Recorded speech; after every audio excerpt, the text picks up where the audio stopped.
أعوذ بالله من الشيطان الرجيم بسم الله الرحمن الرحيم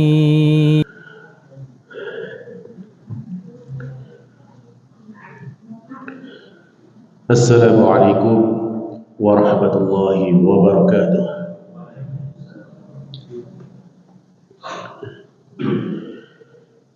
Alhamdulillah alladzi hadana li hada wa ma kunna linahtadiya laula an hadana Allah. Asyhadu an la ilaha illallah wahdahu la syarika lah wa asyhadu anna Muhammadan abduhu wa rasuluh. Allahumma shalli wa sallim ala nabiyyina Muhammad wa ala alihi wa ashabihi wa man tabi'ahum bi ihsan ila yaumiddin, amma ba'd. Alhamdulillah, ma'asyiral muslimin, jamaah penjemput bersalam yang dimuliakan Allah Subhanahu wa taala. Kita senantiasa bersyukur kepada Allah Subhanahu wa taala yang mana Allah terus memberikan nikmat yang banyak kepada kita. Hingga di malam hari ini kembali kita bisa melanjutkan apa yang menjadi kebutuhan ruh kita. Kalau kebutuhan jasad kita itu dengan makan, minum, istirahat. Tapi kalau kebutuhan ruh kita itu dengan siraman ilmu, siraman wahyu yang bisa kita dapatkan dengan kita hadir dalam majelis ilmu seperti ini. Maka tentunya dengan nikmat yang Allah berikan itu kita patut bersyukur supaya Allah Ta'ala semakin menambah lagi nikmatnya kepada kita. Dan salawat dan salam semoga Allah limpahkan kepada junjungan kita baginda Nabi Muhammad SAW yang beliau senantiasa berusaha untuk menyampaikan yang terbaik untuk kita semuanya di dunia maupun di akhirat ini. Baiklah para jamaah sekalian yang dimuliakan Allah Ta'ala, kita masih melanjutkan apa yang kita pelajari dari firman Allah Ta'ala kita di surat Al-Mulk. Terakhir kita sampai di ayat yang ke-13. Dan insyaallah di malam hari ini kita akan sambung kepada ayat yang 14 dan juga ayat yang ke-15. Allah Subhanahu wa taala berfirman, "Ala ya'lamu man khalaqa wa huwal latiful khabir."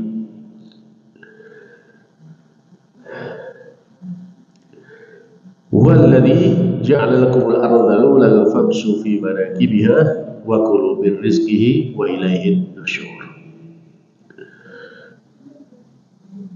Jadi yang maknanya bahwasanya apakah Allah yang menciptakan itu tidak mengetahui apa yang kamu lahirkan dan apa yang kamu rahasiakan? Dan dia adalah Maha halus, Maha lembut dan Maha mengetahui. Dialah yang menjadikan bumi ini menjadi mudah bagi kamu. Maka berjalanlah di segala penjurunya dan makanlah sebagian dari rizkinya. Dan hanya kepadanya lah kamu kembali setelah dibangkitkan.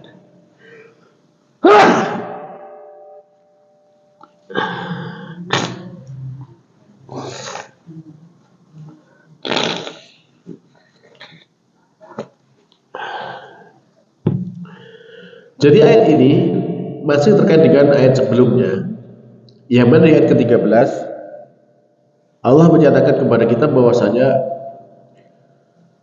ketika kita itu merahasiakan perkataan atau menampakkan perkataan, maka tentu Allah itu adalah Zat yang Maha mengetahui segala yang ada di dalam dada kita.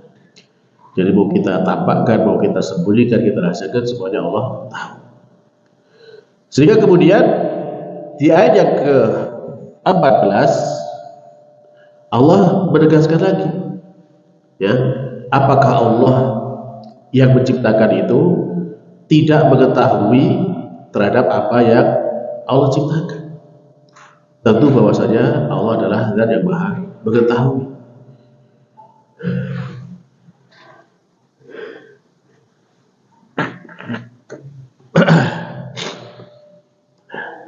Baiklah para jamaah sekalian yang dimuliakan Allah Subhanahu wa taala. Dari ayat yang ke-14 ini kita bisa mengambil banyak faedah.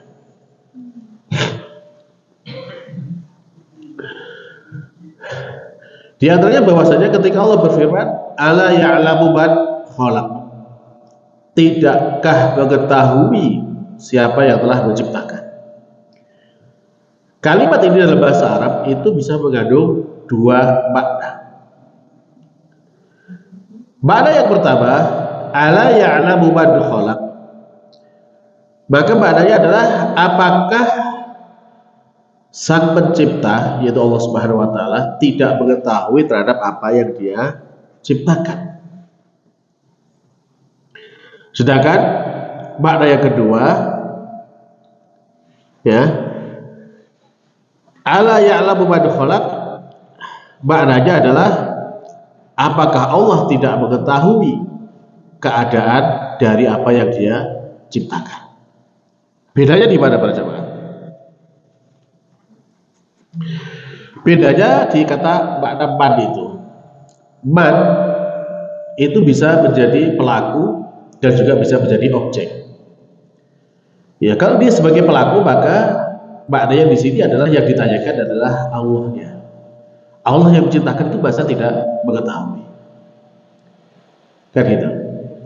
Tapi ketika man itu sebagai objek, maka berarti pelakunya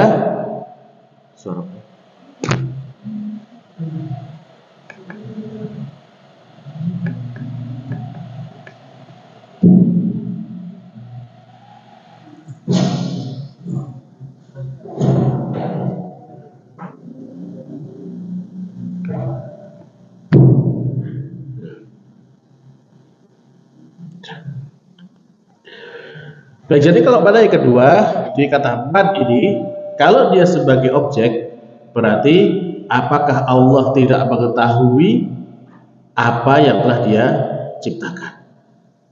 Jadi yang tidak diketahui itu kalau sebagai pelaku berarti Allahnya tidak tahu, gitu kan? Nah, kalau sebagai objek berarti yang diciptakan itu tidak diketahui keadaannya. Nah, makna yang kedua makna ini sama-sama benarnya ya, sama-sama benarnya. Al-Imam Ibnu Katsir memilih makna yang pertama, bahwasanya Allah maknanya bahwasanya ayat ini menunjukkan pertanyaan kepada apakah Allah tidak mengetahui. Kalau yang Imam Ibnu Jarir atau Tabari, beliau memilih makna yang kedua, berarti apakah Allah tidak mengetahui keadaan daripada makhluknya. Jadi yang ditanyakan adalah keadaan makhluknya. Ya.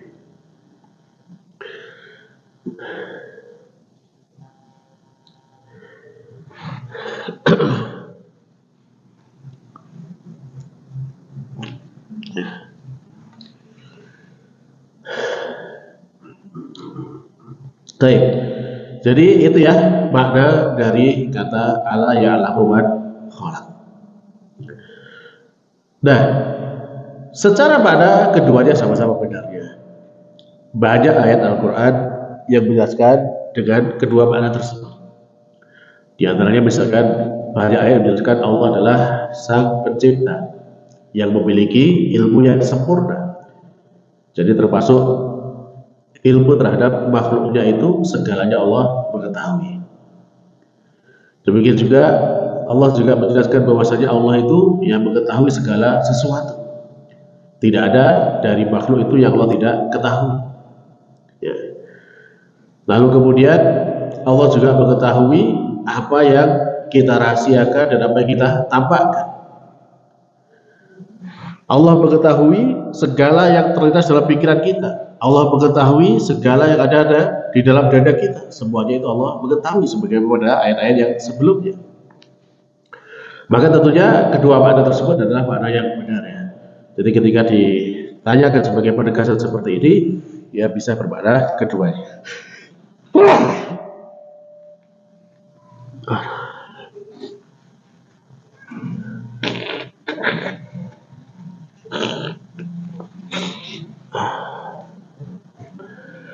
Baik. Ketika Allah Subhanahu wa taala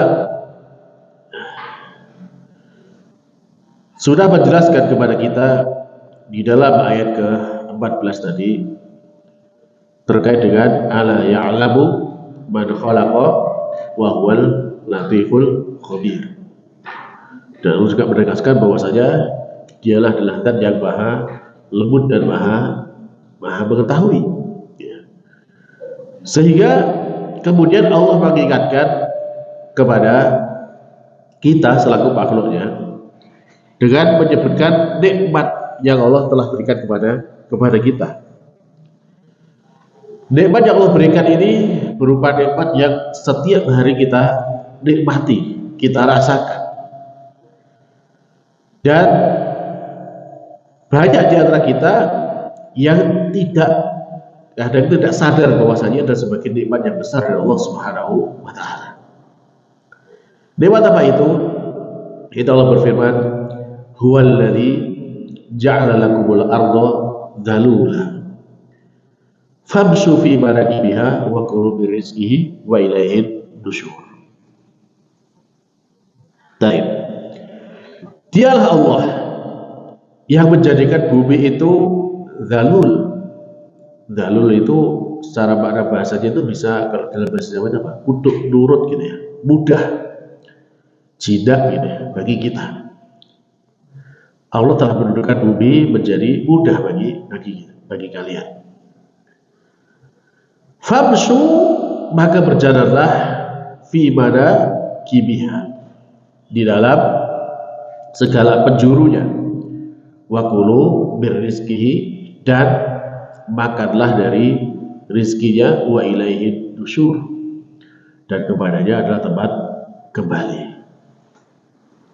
Kalian akan dikumpulkan lagi dan di hari kiamat.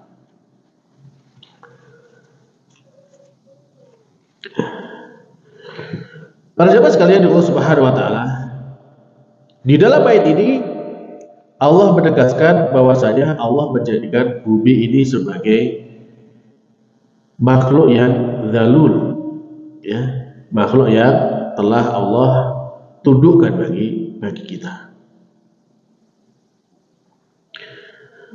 Sehingga apa? Sehingga dengan Allah tundukkan itu kita bisa hidup tenang di atas bumi ini. Kita bisa kemudian membangun tempat tinggal. Kita bisa bercocok tanam. Kita bisa beraktivitas. Kita bisa mengambil banyak faedah dari bumi ini. Coba para jamaah, kita masih ingat tentunya beberapa hari yang lalu, ya, ketika misalkan Allah Subhanahu wa taala menjadikan bumi ini bergoncang. Di mana yang terbaru? Dengar kabar nggak?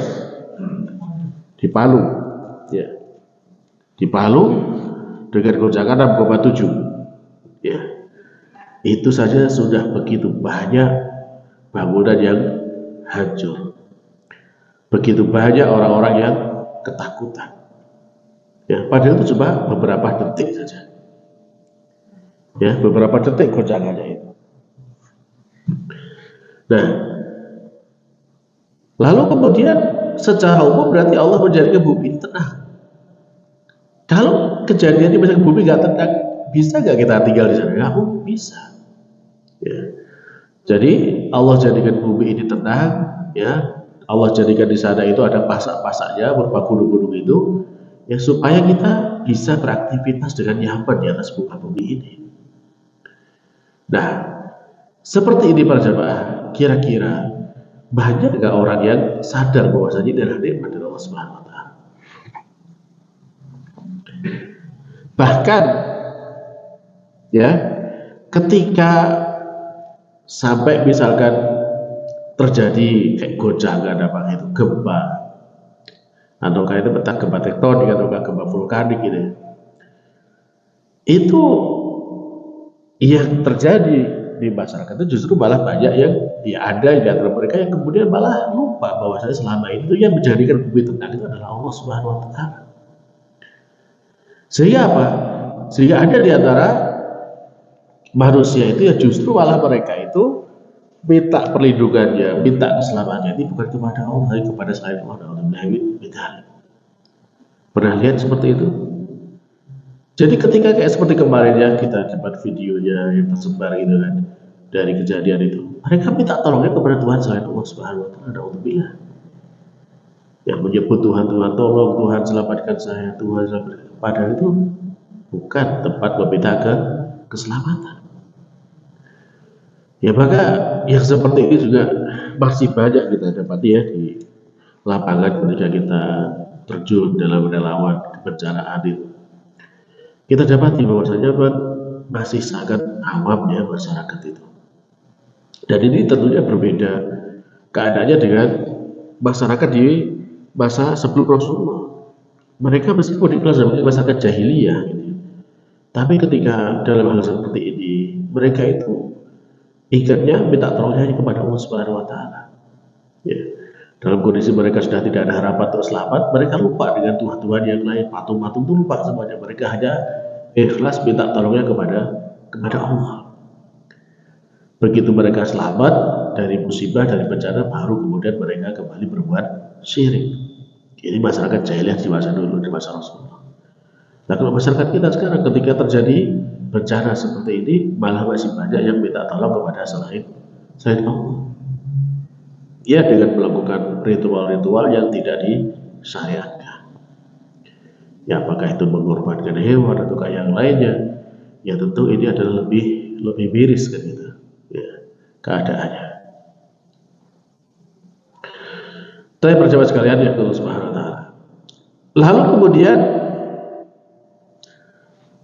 ketika Allah sudah menjadikan bumi ini ya tenang, bumi ini nyaman untuk kita jadikan tempat tinggal, untuk kita jadikan tempat beraktivitas, untuk kita jadikan sebagai ya tempat hidup kita. Maka Allah memerintahkan kepada kita famsu, maka berjalanlah fi mana kibiha, di segala penjuru bumi ini.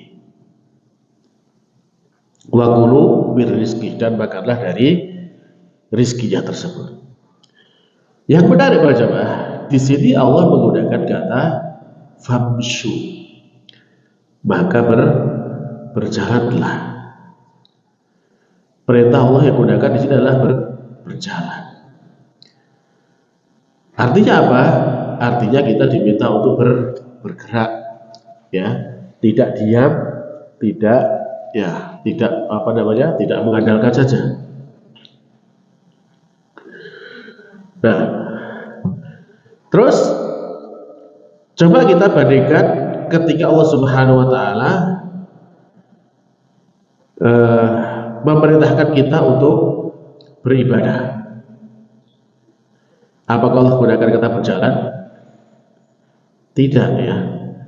Jadi ketika Allah Subhanahu Wa Taala menggunakan perintah untuk beribadah, misalkan dalam surat Al-Jumu'ah, ya ayyuhalladzina amanu idza nudiyatis sholati bi yaumil jumu'ah, apa kata Allah di sana? Fas'au, maka bersegeralah. Ya. Maka bersegeralah. Lalu kemudian ketika Allah Subhanahu Wa Taala menjelaskan kepada kita dalam firman-Nya yang lain, ketika kita dalam berbuat kebaikan, apa yang Allah perintahkan kepada kita? Fastabiqul khairat, berlomba-lomba, harus bersegera. Berlomba namanya harus banyak-banyak. Kemudian ketika Allah memerintahkan kepada kita untuk hal akhir yang lainnya, sabiqu ila maghfiratin min rabbikum, maka berlomba-lombalah kalian dalam meraih ampunan dari Tuhan kalian. Di ayat yang lain juga berfirman wasari'u, dan bercepat-cepatlah kalian. Nah, coba bisa kita bayangkan di sini ya.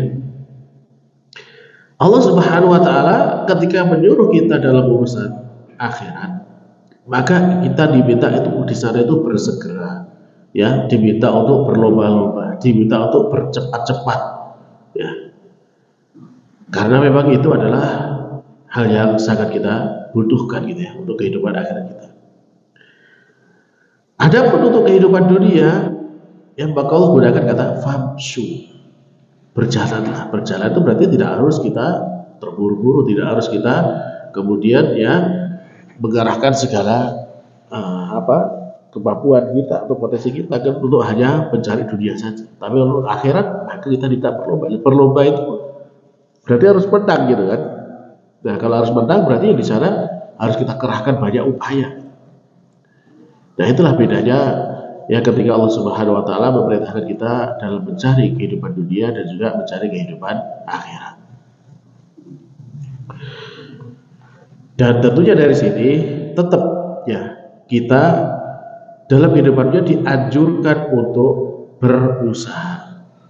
Allah memerintahkan ya. Jadi Allah ini memberikan perintah famsu, maka berjalanlah. Berarti harus berusahalah kita dalam kehidupan dunia ini. Di mana saja dalam kehidupan dunia ini kita ya diminta untuk mencari karunia Allah Subhanahu wa taala. Dan tentunya bahwasanya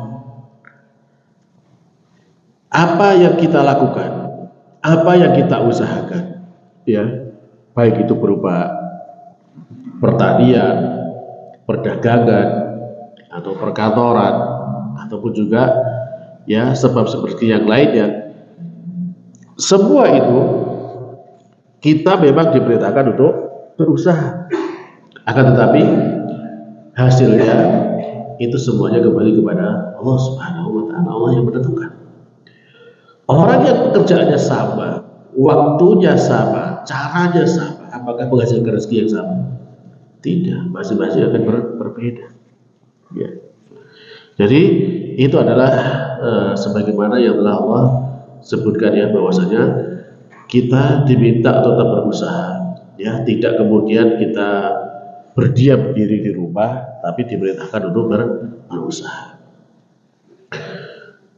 Dan Allah juga berperintahkan kepada kita wa kulu bil rizki, dan makanlah dari sebagian rizkinya. Sehingga dari ayat ini para ulama menjelaskan bahwasanya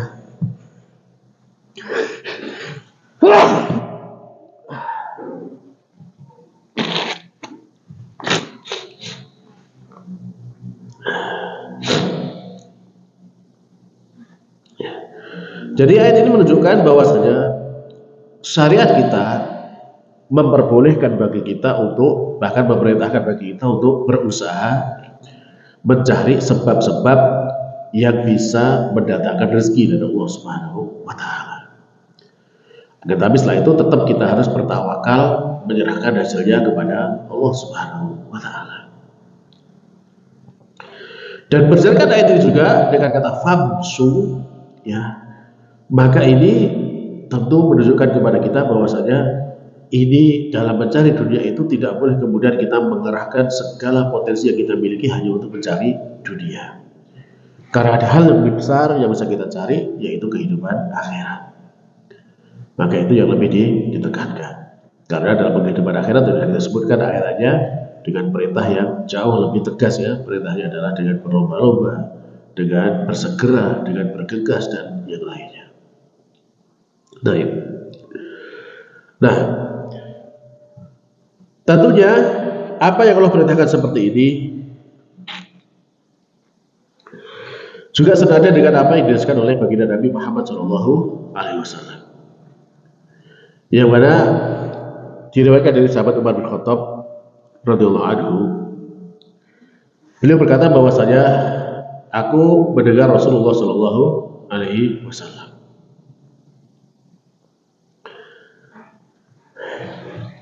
Beliau bersabda, "Lau annakum tatawakkaluna 'ala Allahi haqqa tawakkuli." Kalau sekalian kalian itu bertawakal kepada Allah Subhanahu wa taala dengan sebenar-benarnya tawakal. Artinya apa? Tawakal itu kalau benar, ya, maka itu akan menghasilkan apa kata Rasulullah, la razaqakum kama yarzuqut thair. Allah pasti, didahulukan kata lam ya, bermakna lam taukid, pasti ya. Pasti Allah akan memberikan rezeki kepada kalian sebagaimana Allah memberikan rezeki kepada burung. Nah, bagaimana bentuk tawakalnya burung sehingga Allah memberikan rezeki kepada burung? Baginda Nabi mengatakan bahwasanya taghdu himason wa taruhu bitona. Burung itu di waktu pagi dia berangkat dalam keadaan perutnya kosong, lapar, wa taruhu, dan kembali pada saat sore dalam keadaan kenyang. Ini luar biasa para jemaah ya, luar biasa. Contoh yang Rasulullah berikan itu memang contoh yang real untuk kehidupan kita. Burung itu memang luar biasa ya. Jadi dia Allah berikan kemampuan untuk memiliki tawakal yang sangat tinggi. Di pagi hari ya dia namanya habis tidur, kosong perutnya, belum makan, mesti lapar. Yang Allah perintahkan dia berjalan, cari. Ya udah, dia berangkat mencari.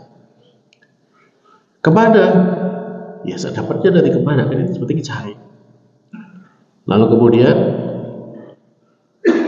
akhirnya dapat nggak? Dia dapat gitu ya, dapat makanannya. Lalu kemudian dia sorenya kembali ke sarang dalam badan sudah kenyang. Nah, seperti inilah bahwasanya Allah Subhanahu wa taala juga berintahkan kepada kita.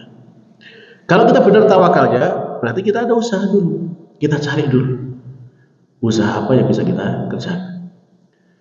Ya kalau burung itu kan tidak ada ya dia jaminan kerja bahwasanya nanti dia akan ke sana dapat sekian, tidak ada. Dia pun keliling aja gitu, mencari di mana ada makanan, dia akan cari gitu. Dia belum tahu di mana tempatnya. Padahal kalau manusia kan jauh sudah lebih tertata kan, dia sudah punya kantor, sudah punya toko, jadi sudah ada tempat-tempatnya, dia nggak bingung kan gitu. Ya. Tapi kadang tawakalnya itu yang masih kurang, ya. Tidak menyerahkan hasil kepada Allah Subhanahu wa taala. Nah, sehingga kalau kemudian sudah usaha, ya apapun hasilnya, ya kembali itu diserahkan kepada Allah Subhanahu wa taala, disyukuri saja apa yang telah Allah berikan kepada kita. Kalau dapat banyak, ya alhamdulillah. Ya, dapat sesuai kebutuhan, alhamdulillah. Gitu. Dapat kurang dari kebutuhan, ya alhamdulillah. Gitu. Ya tentunya semua itu yang terbaik dari Allah Subhanahu wa taala. Ya. Tapi kebanyakan manusia, ya mereka lebih suka berkeluh kesah ya. Dapat banyak, kurang banyak. Dapat sedikit, tambah kurang. Dapatnya kurang, ya langsung bisa ya tidak karuan lah responnya dari manusia. Nah, dari atas ini para jemaah sekalian Allah Subhanahu wa taala, kita bisa memahami ya bahwasanya rezeki itu memang sudah Allah jamin, sudah Allah tentukan. Burung saja yang tidak punya akal itu sudah dijamin sama Allah Subhanahu wa taala. Apalagi manusia ya diberikan akal, maka insya Allah dia juga tidak akan kekurangan dalam hal rezekinya. Lalu kemudian Allah Subhanahu wa taala menutup firman-Nya dengan wa ilaihin nusyur, dan kepadanya ya kalian akan dibangkitkan. Artinya nanti di hari kiamat tetap ya kita meskipun di muka bumi ini tadi Allah menggunakan berjalan, ya kita berjalannya famshu fi manakibiha. Manakibiha kita membahasnya. Manakibiha kalau dalam tubuh manusia itu manakib itu kan artinya kayak bahu. Nah, sehingga ketika bumi ini dimaknai bahunya bumi itu mana? Maka sebagian ulama mengatakan bahwasanya maknanya adalah ujung-ujung bumi. Yang lain mengatakan ya celah-celah atau jalan-jalan yang ada di muka bumi ini. Yang lain ya berbagai penjuru yang ada di muka bumi ini. Yang lain mengatakan ya di gunung-gunung yang di puncak-puncak tingginya itu semuanya ya diminta untuk kita jelajahi. Dengan ya semua makna ini berdekatan ya, sama makna bisa dipakai semuanya itu. Nah, lalu kemudian ketika Allah sudah memerintahkan sampai di tempat-tempat seperti itu, secara umum bagi manusia umumnya naik ke tempat-tempat tinggi yang ada di muka bumi itu susah atau mudah? Susah kan, ke puncak-puncak gunung atau yang lainnya itu kan. Tapi itu mungkin kan, kan sekarang kan banyak ya orang-orang yang suka naik-naik gunung kan gitu ya. Nah, kalau memang itu yang susah saja itu Allah jadikan bisa mudah untuk kita tundukkan, kita taklukkan, kita bisa ke sana gitu kan. Tentunya di bagian bumi yang lebih rendah, yang landai, yang datar itu lebih mudah lagi untuk kita manfaatkan untuk dalam kehidupan kita. Ya. Sehingga dengan perintah Allah famsu fi manakibiha itu juga mengandung makna bahwasanya bumi yang tinggi saja itu bisa kita lewati di sana, maka tentunya bumi yang lebih rendah, yang lebih datar itu akan lebih mudah bagi kita untuk bisa mencari penghidupan di situ. Nah, lagi sehingga Allah mengatakan wa kulu mir rizki, dan makanlah dari rezeki yang Allah sediakan di sana. Dari ayat ini para sahabat sekalian Allah Subhanahu wa taala, Al-Imam Ibnu Qayyim Al-Jauziyah rahimahullah taala, beliau mengambil faedah yang luar biasa. Ya. Jadi ketika Allah Subhanahu wa taala berfirman huwallazi ja'ala lakumul arda dhalulan famshu fi manakibiha wa kulu mir rizqi wa ilaihin nusyur. Jadi Allah mengabarkan bahwasanya Allah telah menjadikan bumi ini dalul, bumi ini tunduk, mudah dimanfaatkan. Lalu kemudian ya karena mudah dimanfaatkan maka bumi ini mudah dijadikan tempat pijakan. Bumi ini mudah untuk diolah, untuk ditanami ataupun yang lainnya, dijadikan bangunan ataupun yang lainnya. Nah, dan Allah tidak menjadikan bumi ini menjadi sesuatu yang sulit bagi manusia kan itu ya. Secara umum manusia akan mudah. Lalu kemudian Allah juga mengabarkan bahwasanya bumi ini Allah sebutkan dengan kata bihada. Bihada itu sebagai hamparan yang nyaman untuk kehidupan manusia. Dan yang Allah menyebutkan bumi ini sebagai firasha, ya sebagai alas untuk tempat tinggal dan beristirahat. Dan yang lain Allah sebutkan bumi sebagai bisato. Ya, bisato itu ya sebagai bentangan yang luas yang bisa kita manfaatkan. Dan yang lainnya Allah sebutkan bumi ini sebagai kororo, ya tempat yang stabil, tempat yang mantap, yang tidak goyah. Gitu. Dan yang lain Allah sebutkan bumi sebagai kifata, ya tempat yang menghimpun dan menampung manusia. Ya baik ketika hidup maupun ketika sudah menikah. Maka dari sini para jamaah, kita bisa mendapat gambaran bahwasanya dari firman Allah Ta'ala ketika mensifatkan bumi dengan firman tadi itu, kita bisa mengambil pelajaran bahwasanya bumi ini adalah sebagai Allah telah menciptakan bumi ini sebagai hamparan, ya hamparan yang membentang. Yang mana dari bumi ini nanti di sana itu ada padang rumput, ada sumber-sumber mata air gitu ya. Lalu Allah taruh di sana itu gunung-gunung supaya menjadikan bumi ini ya kokoh, tidak goncang, tidak goyah. Lalu kemudian dari gunung-gunung itu Allah jadikan ada celah-celah yang bisa dilewati manusia, ada lembah-lembahnya, ada perbukitannya yang bisa dijadikan jalan untuk kita mudah melewatinya. Gitu. Sehingga kemudian di sana juga terdapat di tempat yang tinggi mengalirkan air kepada tempat yang lebih rendah, sehingga kemudian di sana air bisa merata di muka bumi, ya. Dan akhirnya Allah Subhanahu Wa Taala menjadikan bumi sebagai tempat yang banyak kebaikannya dan banyak kita bisa mengambil manfaat untuk kehidupan kita di muka bumi ini. Maka tentu ini luar biasa para jemaah. Allah Subhanahu Wa Taala memberikan rahmatnya yang besar kepada kita untuk kita bisa hidup di bumi ini. Nah, yang perlu kita perhatikan bahwasanya ketika Allah sudah menyatakan seperti ini dalam Al-Quran, ya tempat hidup kita itu disediakan di muka bumi ini. Apakah kemudian kita juga akan masih mencari tempat kehidupan di luar bumi, di bulan misalkan, atau di Mars gitu kan? Ada nggak kira-kira fasilitas hidup seperti ini di sana, sebagaimana disediakan di bumi ini? Ya, tentunya kalau kita beriman kepada Al-Quran, bumi adalah tempat terbaik untuk kita tinggal. Tidak perlu kita kemudian ya menyusahkan diri untuk ya mencari tempat-tempat yang memang bukan Allah untuk peruntukan untuk kita. Ya. Baik, para jemaah sekalian yang dimuliakan Allah Subhanahu Wa Taala, termasuk juga di antara berkah yang Allah berikan kepada kita di muka bumi ini. Ketika kita berusaha untuk bercocok tanam misalkan, kita menanam itu satu biji. Apakah kemudian saat kita tumbuh dan panennya itu hanya menghasilkan satu biji? Secara umum tidak. Padi satu biji itu bisa menghasilkan ya banyak, itu kan, dengan anakannya segala macamnya bisa menjadi banyak. Buah misalkan kita di sini kita kota apel ya, buah apel yang satu biji tumbuh, nanti bisa pohonnya menghasilkan banyak buah kan gitu. Ya.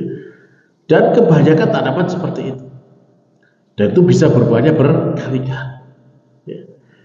Dan itu Allah jadikan sebagai apa? Bisa seperti itu karena ada bumi, ada tempat yang tumbuhnya di situ.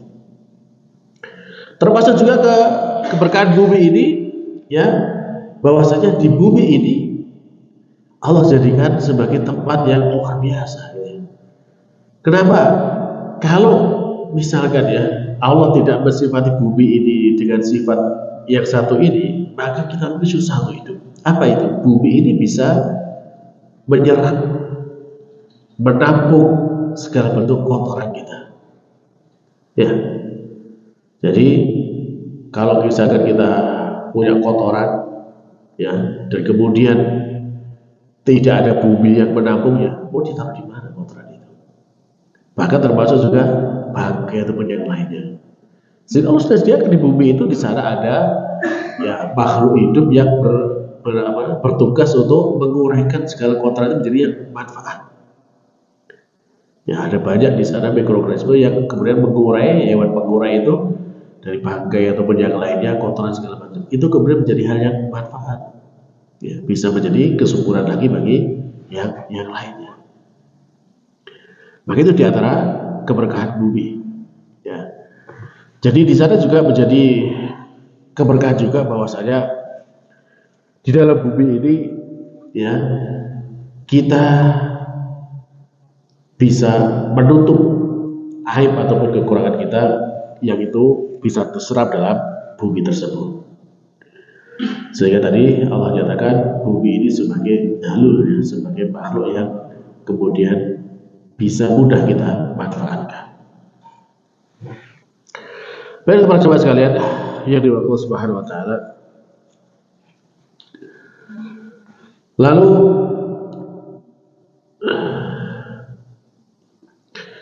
ketika Allah Subhanahu Wa Taala sudah menjelaskan semua kebaikannya berupa nikmatnya di muka bumi ini, tentu yang tidak bisa tidak bahwasanya yang harus kita ingat, kita ini bukan penghuni selamanya di muka bumi ini, betul? Ya, makanya Allah tutup dengan kata wa ilaihil nusyur. Di bumi ini kita hanya sementara, meskipun semua fasilitas Allah sediakan, tapi itu hanya untuk sementara waktu. Setelah itu kemana? Setelah itu kita akan kembali kepada Allah Ta'ala, kita akan dibangkitkan di hari kiamat, dan kita akan kembali kepada kehidupan yang sebenarnya selama kehidupan akhirat kita. Nah, terus apa yang bisa kita lakukan? Ya, maka tentunya dalam kehidupan di muka bumi ini adalah kesempatan kita untuk, ya, kalau tadi sudah Allah sebutkan dengan banyaknya nikmat yang ada di muka bumi ini, maka Allah harapkan itu menjadi sebab bagi kita untuk bisa mengumpulkan bekal sebanyak-banyaknya untuk kembali kepada Allah nanti di hari kiamat. Dengan cara apa? Ya, dengan cara kita beribadah kepada Allah. Kita laksanakan sholat 5 waktu dengan baik, kita memperbanyak gaji, kita memperbanyak tilawah Quran, kita memperbanyak zikir, memperbanyak amal soleh, memperbanyak sedekah, dan semua yang diridhoi Allah Subhanahu wa taala kita lakukan. Maka itulah yang kita harapkan. Jadi dengan adanya nikmat-nikmat yang Allah sebutkan tadi di muka bumi ini, bukan kemudian menjadikan kita lalai, ya, sehingga kemudian ya banyak orang yang dia itu justru malah melakukan perbuatan yang Allah murkai. Nauzubillah min dzalik. Ada di antara manusia itu yang mereka itu sampai menyembah bumi gitu, karena dia itu merasa bumi ini banyak memberikan kebaikan, padahal itu adalah atas perintah Allah Subhanahu wa taala, atas izin Allah Subhanahu wa taala. Harusnya kita kepada Allah taala. Dan itu. Ada orang yang kemudian dia menyembah matahari karena merasa matahari sebagai sumber kehidupan, sumber energi gitu. Padahal sejatinya dia harusnya menyembah kepada Tuhannya matahari, yaitu Allah Subhanahu wa taala. Allah yang mengizinkan matahari terbit untuk untuk terbit dari timur, memberikan cahaya kepada kehidupan manusia. Ya. Jadi itulah para jamaah bahwasanya dengan segala nikmat itu harusnya kita ingatnya kembali kepada Allah taala, bukan kepada makhluk tersebut. Lalu kemudian yang jadi peringatan juga bahwasanya ketika Allah menutup dengan doa ilahi nusur, jangan kemudian kita lalai. Lalai apa? Bumi ini bukan tujuan akhir kita. Karena ada orang yang kemudian dia itu beranggapan bahwasanya hidup cuma sekali, manfaatkan untuk bersenang-senang saja. Jadi hidupnya hanya untuk mencari kesenangan dunia saja, tidak pernah memikirkan kehidupan akhirat. Iya benar, hidup kita hanya sekali di dunia ini, tapi ada kehidupan setelah itu, kehidupan akhirat. Maka di sana kita harus jangan sampai kemudian kita tadi Allah nyatakan dalam ayatnya tadi akan famsu. Dalam mencari kehidupan dunia itu jalan saja. Jalan itu cenderungnya kepada santai kan gitu ya, tidak harus bodoh banget gitu. Sehingga seluruh potensi hidup itu habis untuk mencari dunia, tidak seperti itu. Tapi ada hal yang lain yang harus dicari, yaitu kehidupan akhirat. Nah, dari sini para jemaah sekalian Allah Subhanahu wa taala, maka tentu kita harus banyak bersyukur kepada Allah taala, ya. Dengan bersyukur itu kita akan ditambah lagi nikmatnya Allah taala, dan itu akan menjadi kebaikan kepada kita. Dan tentunya bahwasanya ketika kita hidup di dunia ini, maka tadi Allah menjelaskan kepada kita adalah dengan kita harus bertawakal. Tawakal itu berusaha dulu, lalu kemudian hasilnya kita serahkan kepada Allah Subhanahu wa taala. Baik teman jemaah, ini saja mungkin barangkali beberapa faedah yang bisa kita ambil dari ayat 14 dan 15 dari surat Al-Mulk ini. Dan demikian yang bisa kita sampaikan. Mohon maaf dengan segala banyak kekurangan. Semoga Allah Ta'ala mengampuni saya dan juga para jamaah sekalian. Dan mudah-mudahan dengan apa yang sudah kita pelajari ini menjadikan kita semakin baik dalam hidup dunia ini dan semakin baik dalam beribadah kepada Allah Subhanahu wa taala. Amin. Kita akhiri subhanakallahumma rabbana wa bihamdika asyhadu an la ilaha illa anta astaghfiruka wa atubu ilaik. Wassalamualaikum warahmatullahi wabarakatuh.